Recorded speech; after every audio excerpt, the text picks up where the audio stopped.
Malam berubah menjadi pagi. Namun kengerian di kampung durian runtuh, kampungnya Basir, tak kunjung mereda. Rintih dan tangis masih memenuhi udara. Dan jumlah korban terus bertambah.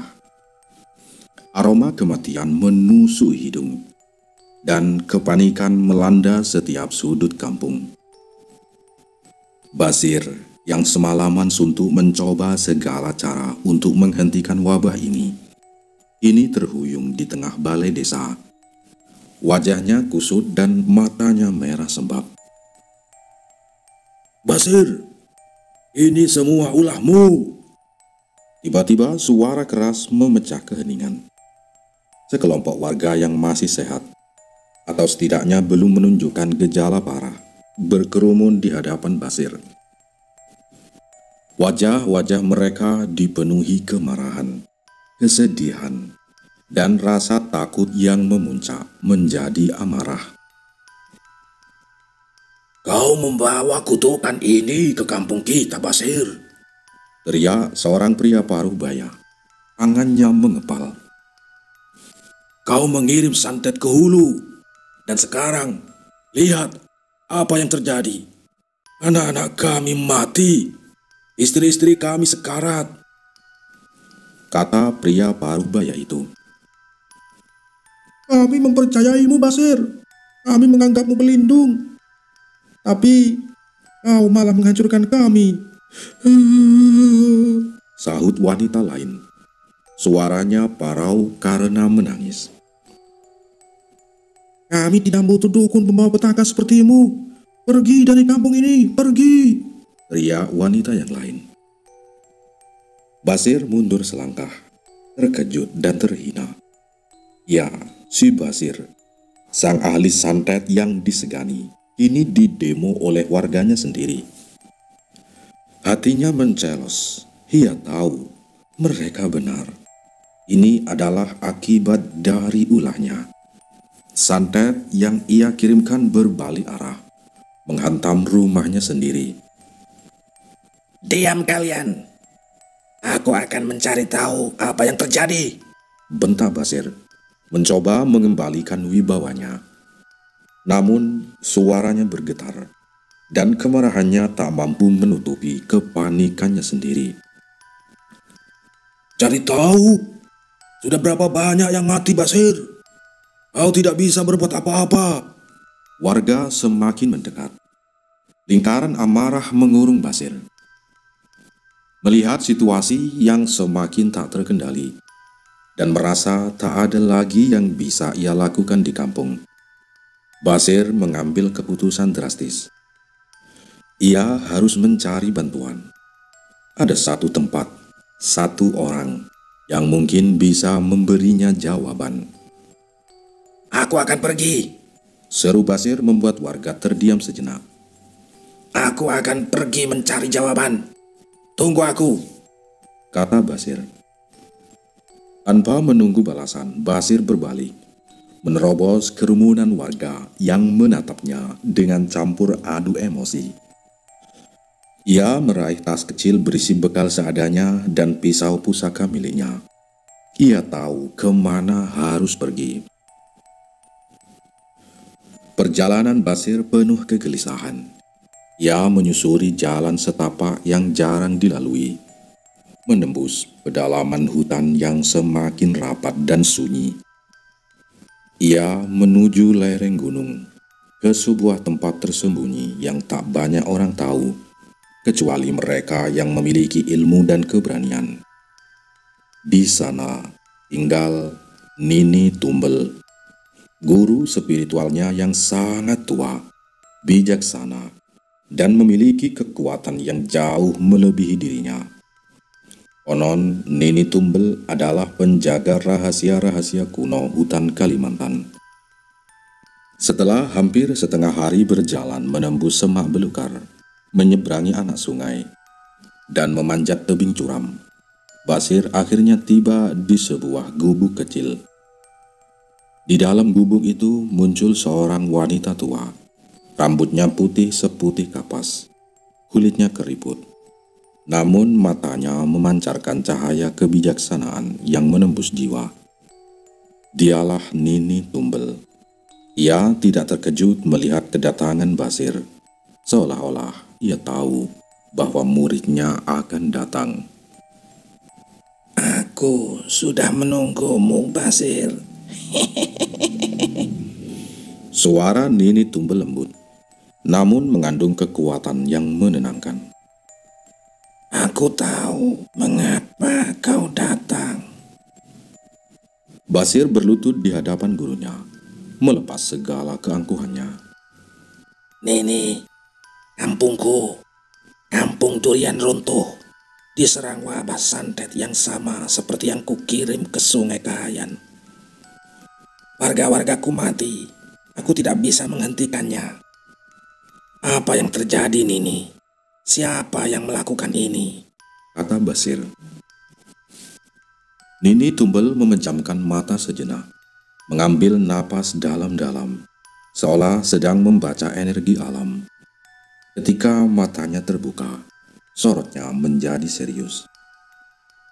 Ada kekuatan yang lebih tua, lebih gelap, dan jauh lebih kuat dari santetmu yang sedang mengintai kedua desa itu, Basir. Kata Nini Tumbel. Suaranya kini terdengar berat dan penuh peringatan. Kekuatan itu tidak hanya membalas, tetapi juga memperalat. Ia haus kekuasaan, dan ia sedang menggunakan dendam manusia untuk mencapai tujuannya. Basir mengerutkan kening. Kekuatan apa ini? Apakah itu Mbah Sastro? Kata Basir. Nini Tumbel menggeleng pelan. Bukan Mbah Sastro. Meskipun dia juga memiliki peran dalam menyeimbangkan energi. Ini adalah kekuatan yang jauh lebih kuno, yang telah lama terlelap. Ia telah terbangun oleh keserakahan dan pertumpahan darah yang kau mulai, Basir. Dan sekarang, ia mengendalikan benang-benang takdir kedua kampung itu.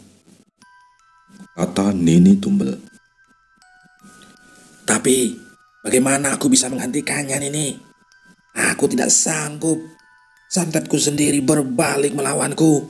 Basir panik. Kau tidak bisa menghentikannya sendirian, Basir. Jawab Nini Tumbel tegas. Kau telah menciptakan kekacauan yang besar. Untuk menghentikan kekuatan jahat ini, dibutuhkan bukan hanya kekuatan, tetapi juga keikhlasan dan persatuan. Kau harus mencari bantuan dari mereka yang selama ini kau musuhi. Kata Nini Tumbel. Basir terdiam, memikirkan kata-kata gurunya. Mencari bantuan dari kampung Sungai Kahayan, dari kepala adat jaga, apakah dari Rangga, atau dari Mbah Sastro. Itu adalah pilihan yang sangat sulit, mengingat semua yang telah terjadi. Namun ia juga tahu kampungnya sedang sekarat. Matahari terbenam, menyisakan semburat merah kelabu di ufuk. Di kampung Sungai Kahayan, kegelapan malam bukan lagi hanya tentang hilangnya cahaya, melainkan tentang bayangan kematian yang semakin nyata. Balai desa, yang biasanya menjadi pusat aktivitas warga, kini telah berubah menjadi rumah duka massal. Mayat-mayat terbungkus kain seadanya, berjejer kaku di lantai kayu, membentuk barisan panjang yang mengerikan. Bau anyir dan amis darah memenuhi udara, bercampur dengan aroma tanah basah dan kekuatan yang tak terucap. Hanya segelintir orang yang berani tetap berada di balai desa, selain beberapa tenaga medis dari kota yang wajahnya tampak pucat dan putus asa. Mereka tak bisa berbuat apa-apa selain mencatat jumlah korban. Ada pula Rangga, pemuda itu dengan wajah lesu dan mata merah bengkak. Menjadi salah satu dari sedikit yang masih bertahan. Sejak pagi buta, ia tak henti-hentinya mengangkat dan menguburkan jasad-jasad tetangga, teman, bahkan kerabatnya sendiri. Tanah pemakaman di pinggir kampung kini dipenuhi gundukan-gundukan tanah merah yang baru. "Sudah 23, Dok," gumam Rangga kepada Dokter Andi yang sedang mencatat sesuatu di buku resepnya dengan tangan gemetar. "Dan sepertinya akan bertambah," kata Rangga meneruskan. Dokter Andi hanya menghela napas berat. Tak ada lagi kata-kata yang bisa ia ucapkan. Ilmu medisnya tak berdaya di hadapan wabah misterius ini. Kondisi kampung semakin mencekam. Rumah-rumah warga tertutup rapat. Lampu minyak yang biasanya menerangi jendela kini banyak yang padam. Tak ada lagi tawa anak-anak, tak ada lagi obrolan di teras rumah. Hanya kesunyian yang diselingi suara-suara horor. Dari dalam hutan yang gelap, kadang terdengar lolongan anjing liar yang panjang dan memilukan, seolah ikut meratapi nasib kampung. Semilir angin membawa bisikan-bisikan misterius, seperti rintihan panjang dari kejauhan, atau tawa cekikikan samar yang membuat bulu kuduk berdiri. Paling mengerikan adalah tangisan yang kadang muncul tiba-tiba dari rumah-rumah warga yang tersembunyi di balik kegelapan. Tangisan pilu seorang ibu yang kehilangan anaknya, atau isak tangis seorang istri yang meratapi suaminya. Suara-suara itu mengiringi kesunyian malam, menusuk hati setiap orang yang mendengarnya, memperdalam rasa takut yang mencekram. "Istirahat sebentar, Rangga," ujar kepala adat jaga, yang juga tampak sangat kelelahan. Matanya kosong menatap mayat-mayat. "Kau sudah bekerja keras sejak pagi," kata kepala adat. Rangga hanya menggeleng pelan. "Bagaimana bisa aku istirahat, kepala adat? Mayat-mayat ini butuh dikebumikan. Aku tidak ingin mereka terlalu lama tergeletak di sini," kata Rangga. Ia memandang sekeliling balai desa. Di sudut, Mbah Sastro duduk bersila di antara beberapa mayat, merapal mantra-mantra kuno, mencoba membentengi kampung dengan kekuatan spiritual yang tersisa. Namun, wajah Mbah Sastro menunjukkan kelelahan yang luar biasa, seolah ia sedang melawan kekuatan yang tak kasat mata dan jauh melampaui dirinya. Energi hitam yang menyelimuti kampung ini terasa begitu pekat, menekan setiap jiwa yang masih hidup. Malam itu, di bawah rembulan yang tertutup awan, kampung Sungai Kahayan adalah potret nyata dari kehancuran. Warga yang tersisa bersembunyi di balik dinding rumah mereka, berdoa agar malam ini tak ada lagi pintu yang diketuk oleh bayangan kematian. Rangga terus mengawasi. Ombak di sampingnya menjadi satu-satunya kawan di tengah kesendirian dan kengerian yang mencekam. Suasana di kampung Durian Runtuh tak kalah mencekam dibandingkan kampung Sungai Kahayan. Kematian beruntun akibat penyakit aneh telah merenggut banyak nyawa, meninggalkan duka dan ketakutan yang mendalam di setiap hati warganya. Di balai desa, mendangan serupa terlihat. Mayat-mayat terbungkus kain berjejer rapi, menunggu giliran untuk dikebumikan. Murni, anaknya Basir, dengan wajah pucat dan mata sembab, tanpa lelah membantu membersihkan dan memandikan jasad-jasad yang terus berdatangan. Tangannya cekatan, namun hatinya terasa perih. Setiap mayat yang ia sentuh, setiap wajah kaku yang ia lihat, adalah pengingat betapa rentannya hidup. Ia bergumam dalam hati, menunggu ayahnya Basir yang tak kunjung pulang sejak beberapa hari yang lalu. Basir pergi saat kampung ini sedang dilanda musibah besar. Jeritan dan tangis pilu menggema dari berbagai sudut kampung. Suara ibu yang meratapi anaknya, suami yang kehilangan istri, atau anak-anak yang kini menjadi yatim piatu. Tangisan itu menjadi melodi kelam yang mengiringi setiap detik berlalu di kampung durian runtuh. Namun, ada satu perbedaan mencolok antara kampung durian runtuh dan kampung Sungai Kahayan. Di sini, di tengah kengerian yang melanda, warga tak memilih untuk bersembunyi di balik pintu rumah.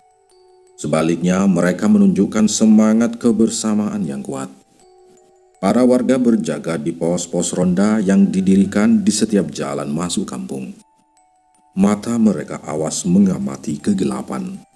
Di balai desa yang juga dipenuhi mayat, mereka saling berjaga, berbagi tugas, dan mengobrol satu sama lain. "Ini tak masuk akal," ucap Pak Lebar, seorang pria tua dengan kumis tebal, kepada kawan rondanya, Pak Gede.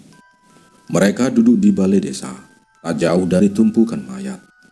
Obor di tangan mereka menerangi wajah-wajah yang lelah. "Sudah puluhan orang meninggal. Penyakit apa ini sebenarnya?" kata Pak Lebar. Pak Gede menggeleng pelan. "Tak tahu, Pak. Rasanya seperti ada yang mengirimkan bencana ini. Tapi siapa? Dan kenapa kampung kita?" "Basir. Dia bilang dia akan mencari tahu.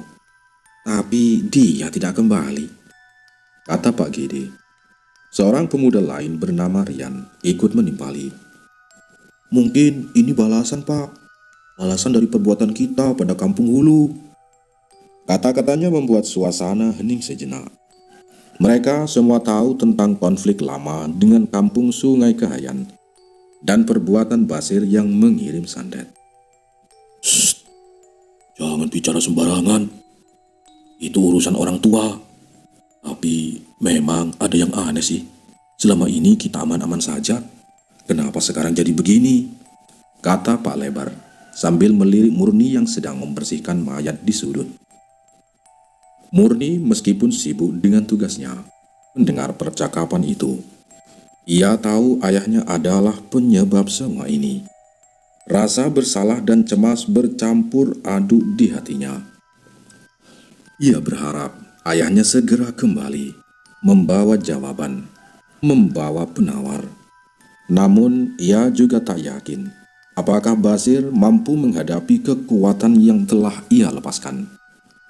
Bisikan-bisikan horor yang ia dengar di hutan, serta raut wajah ketakutan ayahnya sebelum pergi, masih terngiang jelas di benaknya. Di tengah percakapan dan penjagaan yang tegang, angin malam berhembus, membawa serta tangisan yang tak berkesudahan dari rumah-rumah yang jauh. Kampung durian runtuh dengan segala semangat kebersamaannya, tetap tak luput dari cengkraman kematian. Pagi berikutnya, saat kabut tipis masih menyelimuti kampung durian runtuh, sebuah kabar menyebar cepat dari mulut ke mulut.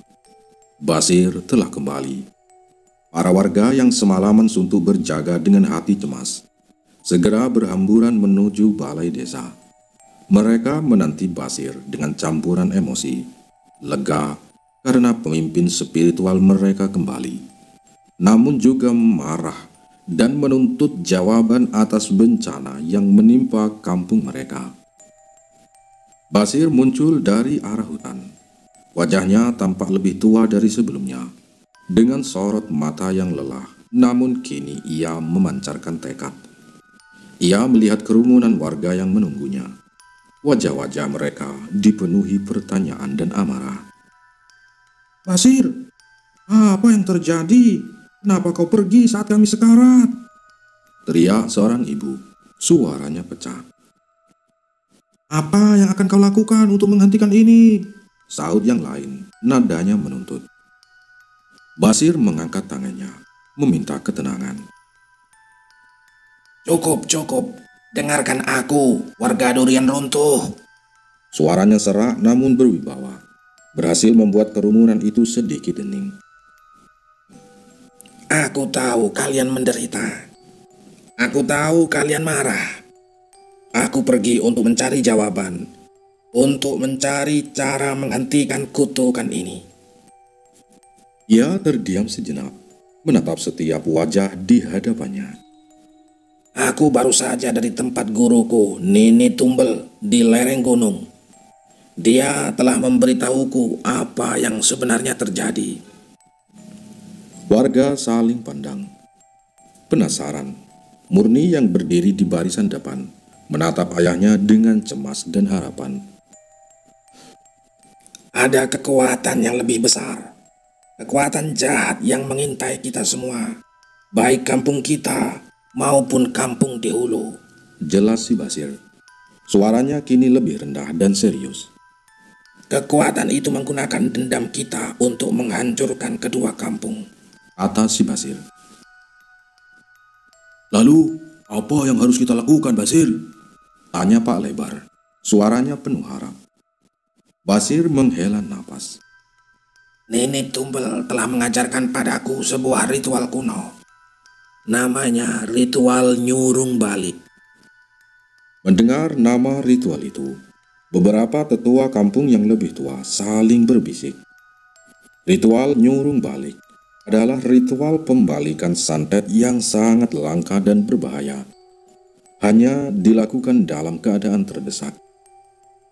Ritual ini hanya untuk mencegah agar wabah ini tidak berkepanjangan. Agar tidak semakin banyak korban berjatuhan. Lanjut si Basir. Namun untuk keberhasilannya, itu tidak pasti. Kekuatan yang tersembunyi itu terlalu kuat bagiku. Wajah warga kembali diselimuti kekecewaan dan ketakutan. Jika bahkan Basir, ahli santet mereka, tidak yakin, lalu siapa lagi yang bisa menolong? Tapi kita harus mencobanya. Basir berseru, mencoba membangkitkan semangat. Ini satu-satunya harapan kita. Untuk ritual ini, aku membutuhkan beberapa persiapan penting. Kata Basir, sambil menatap para pemuda kampung. Aku butuh 7 ekor ayam hitam pekat, tanpa cacat sedikit pun. Dan juga, aku butuh bunga-bunga khusus yang sangat sulit dicari. Bunga serai wangi hutan, bunga kembang malam, dan akar patah tulang rimba. Kata Basir. Mendengar daftar itu, para pemuda saling berpandangan. Ayam hitam pekat mungkin masih bisa dicari. Tapi bunga-bunga itu, mereka hanya tumbuh di kedalaman hutan yang angker. Di tempat-tempat yang jarang dijamah manusia, bahkan oleh pemburu sekalipun. Bunga-bunga itu hanya tumbuh di tempat-tempat keramat, di mana energi alam sangat kuat. Kalian harus mencarinya, walau sesulit apapun. Tegas Basir. Matanya menatap tajam satu persatu pemuda di hadapannya. Nyawa kampung ini ada di tangan kalian. Jangan pulang sebelum kalian mendapatkannya. Kata Basir. Para pemuda mengangguk, meskipun wajah mereka menunjukkan keraguan dan ketakutan. Mereka tahu perjalanan ini akan sangat berbahaya. Tapi demi kampung mereka, demi keluarga mereka, mereka tak punya pilihan lain. Sementara itu, Murni menatap ayahnya. Hatinya dipenuhi campuran harapan dan ketakutan yang semakin besar. Ia tahu ayahnya sedang mempertaruhkan segalanya. Singkat cerita, malam itu, kampung Durian Runtuh diselimuti ketegangan. Tabuhan gendang khas Kalimantan mulai bergema, memecah keheningan yang mencekam. Suara-suara magis dari Basir memimpin ritual nyurung balik, memohon perlindungan dari roh-roh leluhur, dan membalikkan kutukan yang menimpa kampung. Para pemuda, setelah berjuang keras, berhasil membawa pulang 7 ayam hitam dan bunga-bunga langka yang dibutuhkan. Ayam-ayam itu kini diikat di sekeliling altar sederhana yang terbuat dari bambu. Sementara bunga-bunga ditebarkan di sekitarnya. Di tengah lingkaran yang dibentuk oleh warga yang berkerumun, Basir berdiri tegak di samping altar. Jubah putihnya berkibar pelan diterpa angin malam. Matanya terpejam. Mantra-mantra kuno meluncur fasih dari bibirnya. Asap kemenyan mengepul tebal, menciptakan tirai mistis yang menambah aura sakral ritual. Murni, anaknya Basir, dengan mata berurai air dan hati berdebar, berdiri tidak jauh dari ayahnya, memanjatkan doa dalam diam. Ia berharap ritual ini berhasil, menghentikan penderitaan yang melanda kampungnya. Abuhan gendang semakin cepat. Iramanya makin menghentak, seolah memanggil kekuatan tak kasat mata dari kedalaman hutan. Basir mengangkat kedua tangannya tinggi-tinggi. Kekuatan spiritualnya terpancar kuat, berusaha menembus dimensi tak terlihat untuk melawan energi gelap yang mengungkung kampungnya. Wajahnya menunjukkan perjuangan keras, urat-urat di lehernya menegang. Tiba-tiba, udara di sekitar mereka terasa bergejolak. Angin bertiup kencang secara tidak wajar, memadamkan beberapa obor di pinggir lingkaran. Suara-suara mistis yang semula hanya bisikan, kini terdengar lebih jelas, seperti lolongan panjang yang mengerikan. Warga yang menyaksikan ritual itu mulai bergidik, saling berpegangan tangan. Kemudian, dari arah hutan yang gelap gulita, melesatlah sesosok bola api terbang dengan kecepatan kilat. Menyala terang membelah kegelapan malam. Bola api itu tidak seperti api biasa. Warnanya kebiruan, memancarkan aura dingin yang menusuk. Dalam sekejap mata, bola api itu menghantam tubuh Basir dengan kekuatan brutal. Bah!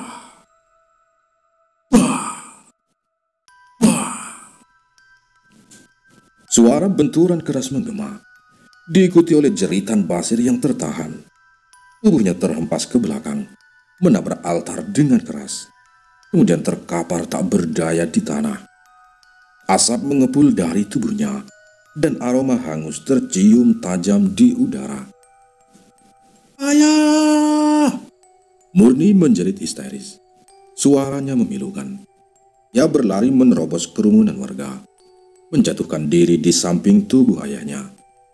Air matanya tak terbendung, membasahi wajah Basir yang kini pucat pasi, dan sebagian kulitnya menghitam seperti terbakar.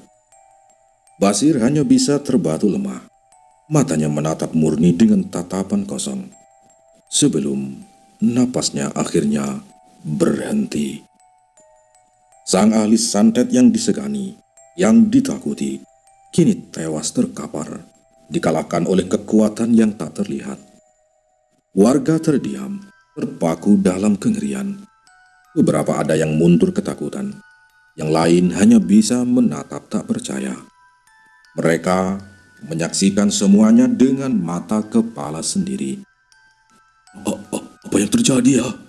Kenapa ini bisa terjadi?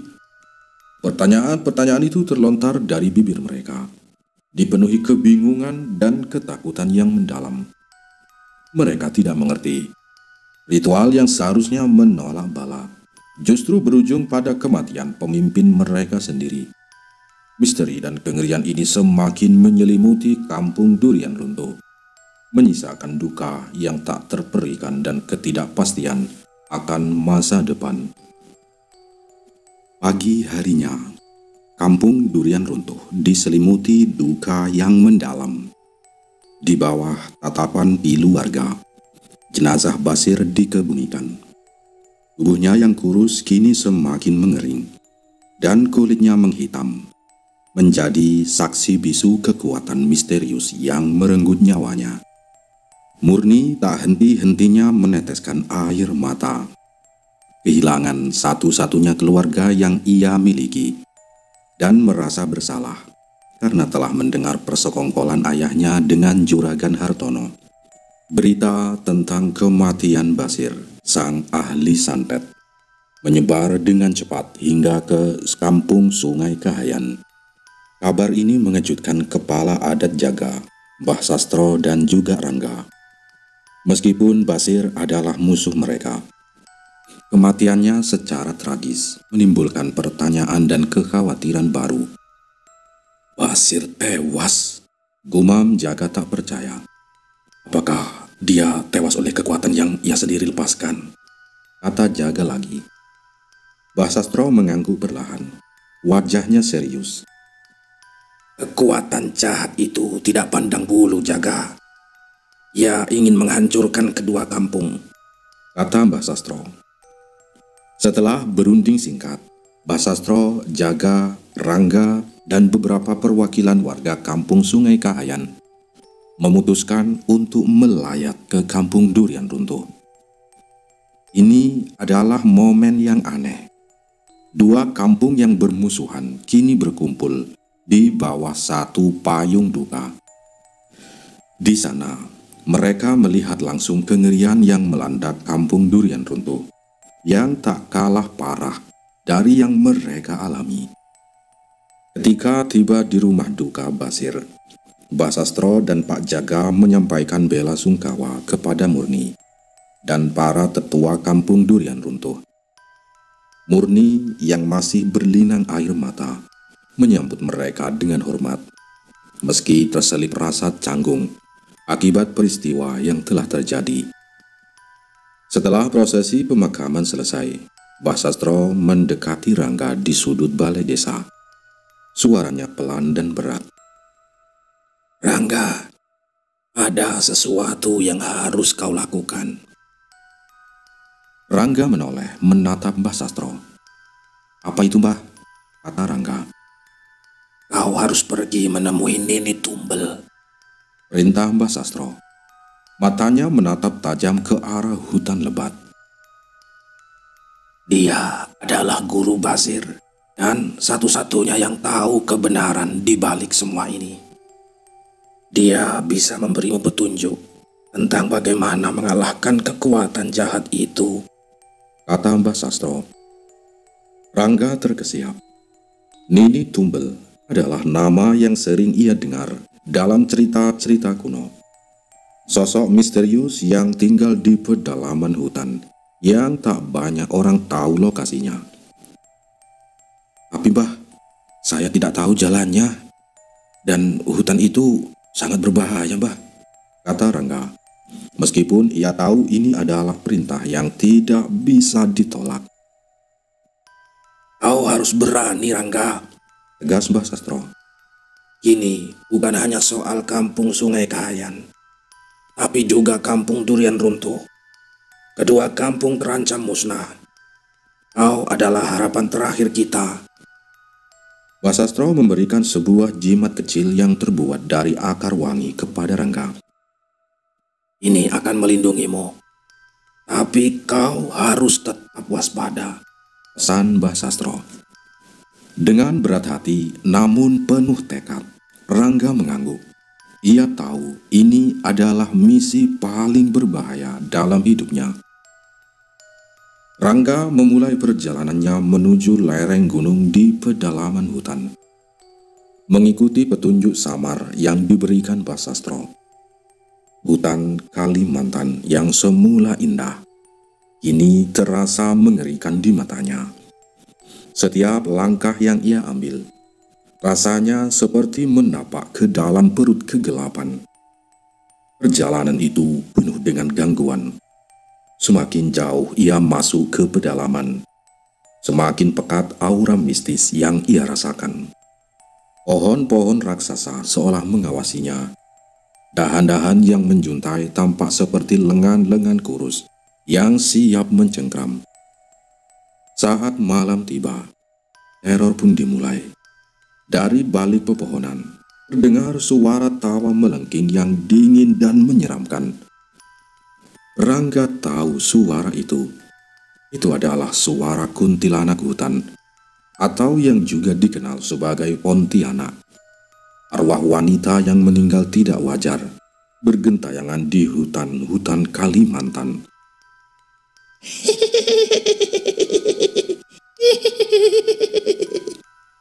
Mau kemana sendirian, anak muda? Suara itu berbisik, seolah tepat di telinganya, meskipun tak ada wujud yang terlihat. Rangga mempercepat langkahnya, mengabaikan bisikan-bisikan itu. Ia merapalkan doa-doa dan mantra perlindungan yang diajarkan oleh Mbah Sastro. Mencoba memusatkan pikirannya, namun gangguan tidak berhenti. Terkadang ia melihat bayangan putih melintas cepat di antara pepohonan. Lalu ada pula bau melati dan bangkai yang menusuk hidung secara bergantian, membuat perutnya mual.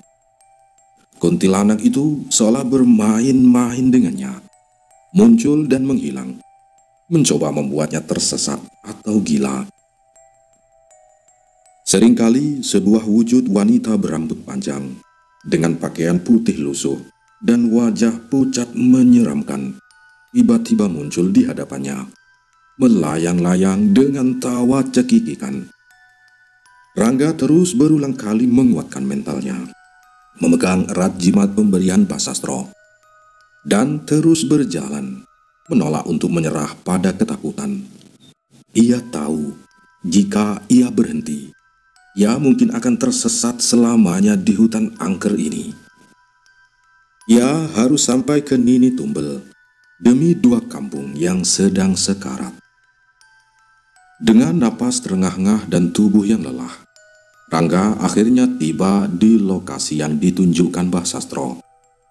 Di hadapannya berdiri sebuah gubuk reot yang hampir menyatu dengan alam, bersembunyi di balik rimbunnya dedaunan. Aroma tanah basah dan lumut tua menyeruak, menambah kesan misterius tempat itu. Inilah rumah Nini Tumbel. Rangga melangkah mendekat. Hatinya dipenuhi harapan. Ia mengetuk pintu kayu yang lapuk itu. Nini Tumbel, ini Rangga dari kampung Sungai Kahayan. Ada jawaban. Ia mengetuk lebih keras lagi. Namun yang terdengar hanya keheningan yang memekakan. Pintu itu terkunci rapat. Ia mencoba mencari di sekeliling gubuk, berharap Nini Tumbel mungkin sedang meramu obat atau melakukan ritual di luar. Namun setelah beberapa putaran, Nini Tumbel tidak juga ditemukan. Firasat tak enak mulai menyelimuti Rangga.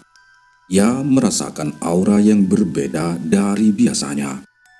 Bukan aura mistis yang tenang, melainkan aura dingin yang tajam. Rangga terus berjalan ke belakang gubuk, menyusuri jalan setapak kecil yang makin lama makin menghilang di antara semak-semak. Sekitar 20 meter dari gubuk, ia melihat sebuah struktur batu yang ditutupi lumut. Sebuah sumur tua. Perlahan, dengan jantung berdebar kencang, Rangga mendekati sumur itu. Ia melongok ke dalam, dan pandangannya langsung menatap sosok yang familiar. Tubuh seorang wanita tua, rambutnya putih terurai di air keruh, berbujur kaku di dasar sumur. Mata wanita itu terbuka lebar, menatap kosong ke atas.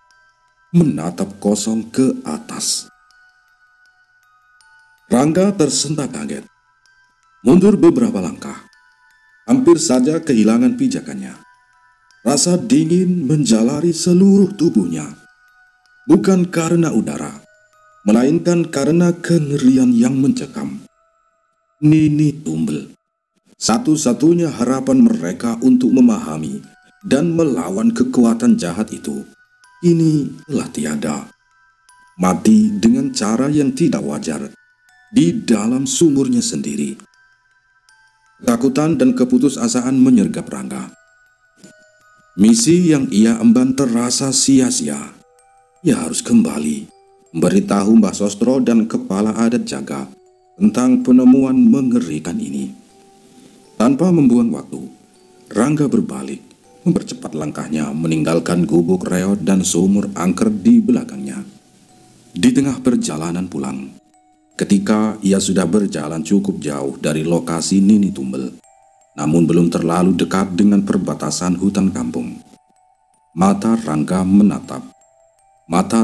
menangkap sesuatu yang aneh. Bersembunyi di antara pepohonan lebat, ada sebuah gubuk yang terbuat dari kayu baru, jauh lebih kokoh dan bersih daripada gubuk Nini Tumbel atau rumah-rumah di kampung. Asap tipis mengepul dari cerobongnya. Rasa penasaran bercampur kewaspadaan mendorong Rangga untuk mendekat perlahan. Bersembunyi di balik semak-semak, ia mengintip melalui celah dinding kayu yang renggang. Di dalam gubuk itu, 5 orang sedang duduk mengelilingi sebuah meja kayu. 4 di antaranya tampak seperti orang kota, berpakaian rapi dan mewah. Namun wajah mereka sangar dan keras. Salah satunya adalah Juragan Hartono yang ia lihat di kampung Durian Runtuh. Juragan Hartono sedang berbicara dengan nada rendah sambil menunjuk-nunjuk peta yang terbentang di meja. Dan yang membuat Rangga terkesiap, satu orang lainnya adalah seorang dukun Dayak. Penampilannya sangat berbeda dari Basir ataupun Mbah Sastro. Dukun ini bertubuh kekar, dengan tato yang lebih gelap dan sangar di sekujur tubuhnya, serta sorot mata yang penuh kegelapan. Ia memegang sebuah tengkorak kecil di tangannya, sesekali mengelus permukaannya.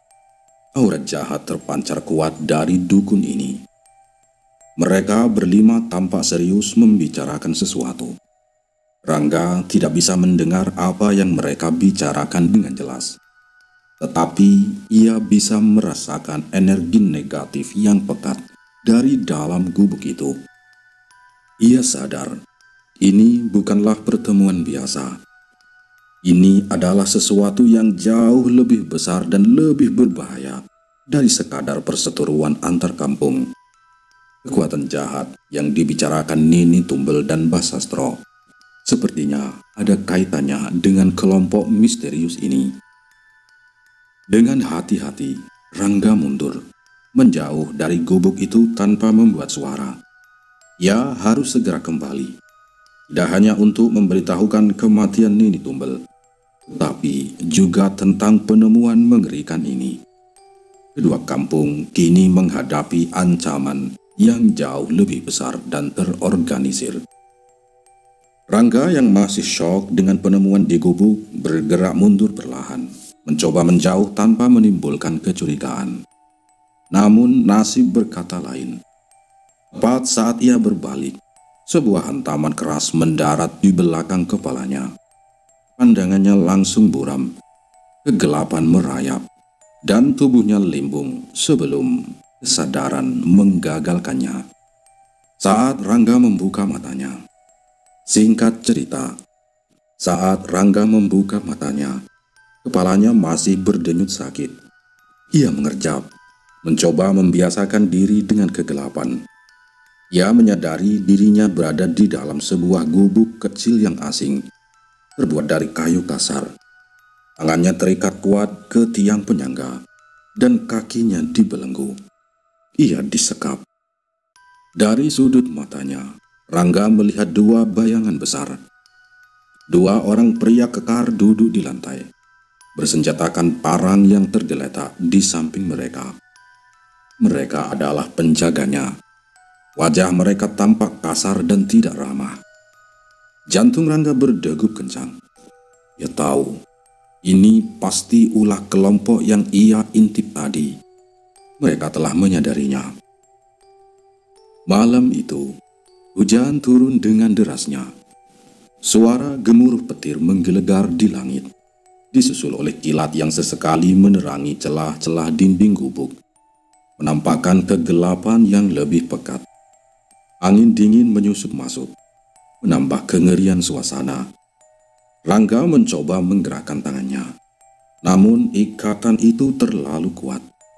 Ia berusaha tetap tenang, mencari celah untuk melarikan diri. Waktu pun berlalu, suara hujan tak kunjung reda. Kilatan petir sesekali masih menyambar. Rangga bisa mendengar dengkuran halus dari kedua penjaganya. Rupanya mereka sudah terlelap, terbuai oleh suara hujan dan kelelahan. Ini kesempatannya. Rangga kembali berusaha menggerakkan pergelangan tangannya, menggesek-gesekkan ikatan pada tiang kayu, berharap simpulnya mengendur. Namun usahanya sia-sia. Tali itu terlalu kencang. Keputusasaan mulai merayapinya.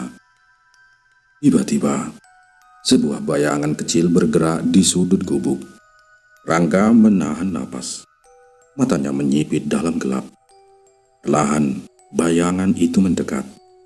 Seseorang merangkak masuk melalui celah di dinding belakang gubuk. Jantung Rangga berpacu lebih cepat. Apakah itu salah satu dari mereka yang lain? Bayangan itu semakin dekat, dan Rangga bisa melihat siluetnya. Kecil, ramping. Kemudian, sebuah tangan kecil terulur, meraih tali yang mengikat pergelangan tangannya. Dengan cepat dan cekatan, tangan itu mulai melonggarkan ikatan. Rangga terkejut ketika bayangan itu mengangkat kepalanya sedikit, dan cahaya kilat petir menyambar di luar. Dalam sekejap cahaya itu, Rangga melihat dengan jelas wajah orang yang menolongnya. Itu adalah Murni. Mata Murni memancarkan kekhawatiran dan tekad. Ia meletakkan jari telunjuknya di bibir, memberi isyarat agar Rangga tetap diam, tanpa suara.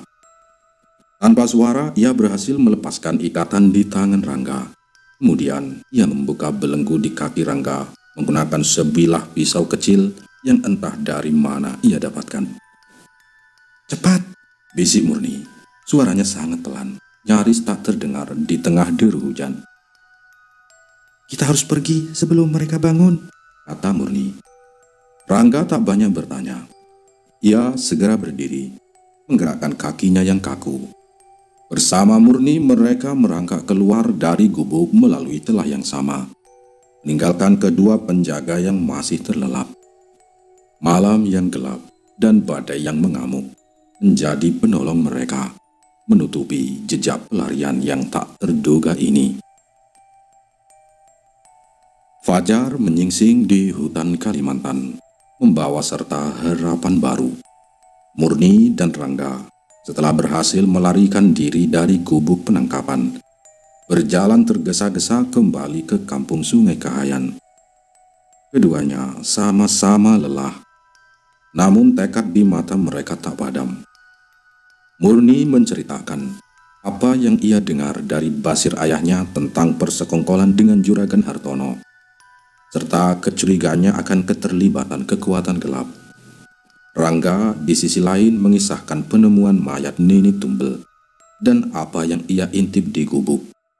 Juragan Hartono beserta seorang dukun Dayak misterius merencanakan sesuatu yang jauh lebih besar dari sekedar sengketa tanah. Sesampainya di kampung, mereka segera menemui Mbah Sastro yang masih tampak lesu di balai desa. Dengan napas terengah, Rangga menceritakan semua yang ia alami, termasuk penemuan mayat Nini Tumbel dan pertemuan rahasia Juragan Hartono.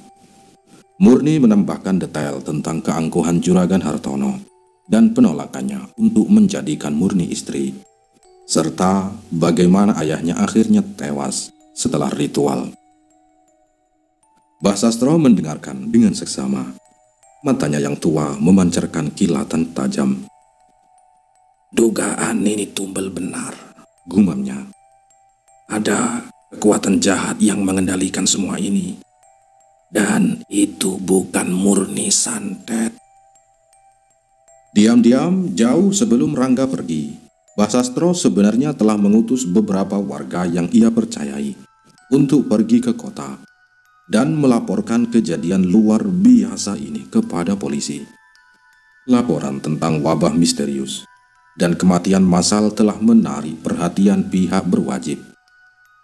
Tak lama setelah Rangga dan Murni kembali, beberapa mobil jeep polisi dan tim forensik tiba di kampung Sungai Kahayan. Mereka mulai melakukan penyelidikan mendalam, menginterogasi warga, dan mengambil sampel dari mayat serta sumber air. Proses interogasi berjalan panjang dan melelahkan, membuat warga semakin bingung dan ketakutan. Di tengah penyelidikan itu, sebuah fakta mengejutkan terkuak. Salah satu warga yang semula ragu untuk bicara karena ketakutan, akhirnya memberanikan diri. Ia bersaksi bahwa pada suatu malam, di awal wabah, ia pernah melihat kepala adat jaga mengendap-endap di beberapa rumah warga dan melakukan sesuatu di dekat sumur mereka. "Ia menyebarkan sesuatu ke dalam sumur-sumur kami," kata warga itu dengan suara gemetar. "Entah apa itu, Pak." Keterangan ini segera menjadi petunjuk krusial. Polisi melakukan pemeriksaan pada sumur-sumur warga dan sisa-sisa cairan hitam di tempat kejadian perkara. Hasil pemeriksaan laboratorium akhirnya membuktikan kebenaran yang mengerikan. Ini bukan karena tulah atau santet, melainkan racun yang memang sengaja disebarkan. Racun yang sangat mematikan, yang bekerja lambat namun pasti, menyebabkan pendarahan internal dan muntah darah hitam, persis seperti gejala wabah yang melanda. Dengan bukti yang kuat, polisi segera bergerak. Kepala adat jaga ditangkap. Di bawah interogasi yang intens, kepala adat jaga akhirnya mengakui semua perbuatannya. Ia mengaku telah bersekutu dengan Juragan Hartono. Motifnya adalah imbalan besar yang dijanjikan Juragan Hartono jika ia berhasil melenyapkan penduduk kedua kampung dan memuluskan jalan untuk penguasaan tanah ulayat yang kaya akan sumber daya alam. Jaga yang haus kekayaan dan kekuasaan menggunakan pengetahuannya tentang kebiasaan dan kepercayaan kampung untuk menyamarkan pembunuhan massal ini sebagai santet. Dan perlu diketahui, yang memukul Rangga dari belakang ketika berada di gubuk itu adalah si kepala jaga ini. Dan kenapa Rangga tidak dibunuh? Karena kepala jaga tidak tega untuk membunuh Rangga. Karena Rangga adalah pemuda yang diinginkan untuk jadi menantunya. Nah, setelah pengakuan jaga itu, polisi kemudian segera melacak Juragan Hartono. Pria gemuk dan kejam itu pun berhasil ditangkap, beserta dukun misterius yang menjadi kaki tangannya. Mereka didakwa dengan tuduhan pembunuhan berencana terhadap puluhan warga dari dua kampung, dengan tujuan menguasai tanah mereka. Perlahan, duka di kedua kampung mulai mereda, digantikan oleh rasa lega dan keadilan. Kebenaran yang pahit terkuak, namun membawa serta kesempatan untuk memulai kembali. Seiring berjalannya waktu, Murni dan Rangga yang telah menyaksikan begitu banyak penderitaan dan pengorbanan menemukan cinta di antara mereka. Mereka adalah saksi bisu dari kejahatan dan kebaikan, dari dendam dan persatuan. Dengan restu Mbah Sastro dan para tetua, Murni dan Rangga menikah dalam sebuah upacara sederhana namun penuh makna. Mereka membangun rumah di perbatasan kedua kampung, simbol dari persatuan dan perdamaian yang baru terjalin. Tahun-tahun berlalu, dan Murni serta Rangga diberkahi dengan anak-anak yang ceria. Kampung Sungai Kahayan dan Kampung Durian Runtuh tidak lagi diliputi permusuhan. Mereka saling membantu, berbagi, dan melestarikan tradisi nenek moyang mereka dengan semangat persaudaraan yang kuat. Kisah tentang perang santet dan pengkhianatan itu menjadi pelajaran pahit, pengingat akan bahaya keserakahan dan dendam, namun juga menjadi bukti bahwa di tengah kegelapan, selalu ada cahaya kebenaran, pengorbanan, dan cinta yang mampu mengalahkan kejahatan, membawa kedamaian abadi di tanah Dayak. Wassalam.